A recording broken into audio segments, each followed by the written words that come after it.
என் நேசர். இது என் நேசருடைய சத்தம்.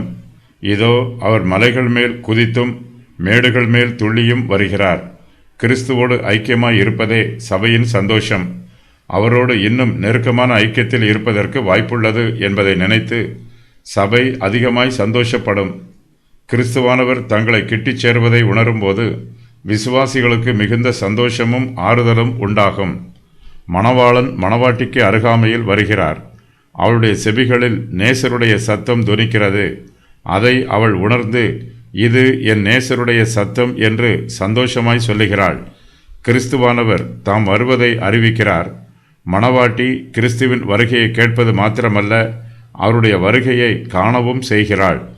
தன்னுடைய நேசர் மலைகள் மேல் குதித்தும் மேடுகள் மேலும் துள்ளியும் வருகிறதை மணவாட்டி காண்கிறாள். பழைய ஏற்பாட்டு பரிசுத்தவான்கள் கிறிஸ்துவின் வருகைக்காக ஆவலோடு காத்து கொண்டிருந்தார்கள். கிறிஸ்துவானவர் மாம்சத்தில் வெளிப்படுவார் என்று நம்பினார்கள். ஆபிரகாம் கிறிஸ்துவின் வருகையை தன்னுடைய காலத்தில் தூரத்தில் இருந்து தரிசித்தார். அதை நினைத்து சந்தோஷப்பட்டார். இஸ்ரவேலின் ஆறுதலுக்காக காத்திருக்கிறவர்கள் எல்லோருமே தங்கள் விசுவாச கண்களால் கிறிஸ்துவின் வருகையை பார்த்தார்கள். அந்த காட்சியில் சந்தோஷப்பட்டார்கள். கிறிஸ்துவானவர் சந்தோஷத்தோடு வருகிறார். அவர் வெளிமானைப் போலவும் மறைக்குட்டியைப் போலவும் குதித்து ஓடி வருகிறார்.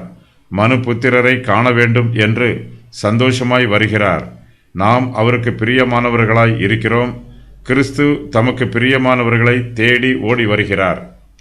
கிறிஸ்து வரும்போது அவர் வரும் பாதையில் பல இடறல்களும் தடங்கல்களும் இருக்கும். அவரோ எல்லா தடைகளையும் மேற்கொண்டு அவற்றை தாண்டி வருகிறார். கிறிஸ்துவானவர் மலைகள் மேல் குதித்தும் மேடுகள் மேல் துள்ளியும் வருகிறார். மலைகளாலும் மேடுகளாலும் கிறிஸ்துவின் வருகையை தடை பண்ண முடியவில்லை. கிறிஸ்துவானவர் மலைகளையும் மேடுகளையும் பார்த்து சோர்ந்து போய்விடவில்லை. உற்சாகம் குறையாதவராக துள்ளியும் குதித்தும் வருகிறார். கிறிஸ்து வரும் பாதையில் நியாயப்பிரமாணத்தின் சாபங்கள் இருக்கிறது. கிறிஸ்துவுக்கு சிலுவை மரணம் நியமிக்கப்பட்டிருக்கிறது. இவை எல்லாவற்றையும் சந்திப்பதற்கு கிறிஸ்துவானவர் ஆயத்தமாய் சந்தோஷமாய் வருகிறார். ஜெய கிறிஸ்துவாக வருகிறார். கிறிஸ்து வரும்போது மலைகளும் மேடுகளும் சமபூமிகளாகும். கிறிஸ்துவுக்கு விரோதமாக எதிர்த்து நிற்கிற எதிர்ப்புகள் எல்லாம் நிர்மூலமாகும். கிறிஸ்து சத்ருவின் கைகளில் இருந்து தம்முடைய சபையை மீட்பதற்காக வருகிறார். சத்ரு கிறிஸ்துவுக்கு விரோதமாய் எத்தனை கோட்டைகளை கட்டி இருந்தாலும் அவைகளை நிர்மூலமாக்கும் வல்லமையோடு வருகிறார். கிறிஸ்துவின் வருகை தாமதமாகும் என்று சிலர் நினைத்தார்கள். ஆனால் அவரோ தாமதிக்காமல் சீக்கிரத்திலேயே வருகிறார். அவர் வெளிமானுக்கும் மறைக்குட்டிக்கும் ஒப்பாக வேகமாய் ஓடி வருகிறார். சூலமித்தி ஸ்திரீ தன் நேசரை பற்றி கூறும் காரியம். என் நேசருடைய சத்தம். இதோ அவர் மலைகள் மேல் குதித்தும் மேடுகள் மேல் துள்ளியும் வருகிறார். என் நேசர் வெளிமானுக்கும் மறைக்குட்டிக்கும் ஒப்பாயிருக்கிறார். அவர் எங்கள் மதிலுக்கு புறம்பே நின்று பலகணி வழியாய் பார்க்கிறார்.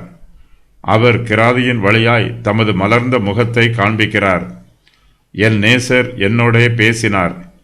கன்மலையின் வெடிப்புகளிலும் சிகரங்களின் மறைவிடங்களிலும் தங்குகிற என் புறாவே, உன் முக ரூபத்தை எனக்கு காண்பி, உன் சத்தத்தை நான் கேட்கட்டும் என்றாள். அவனுடைய சத்தம் இன்பமாக இருக்கிறது என்றாள். அவனுடைய முக ரூபம் அழகுமாய் இருக்கிறது என்றாள்.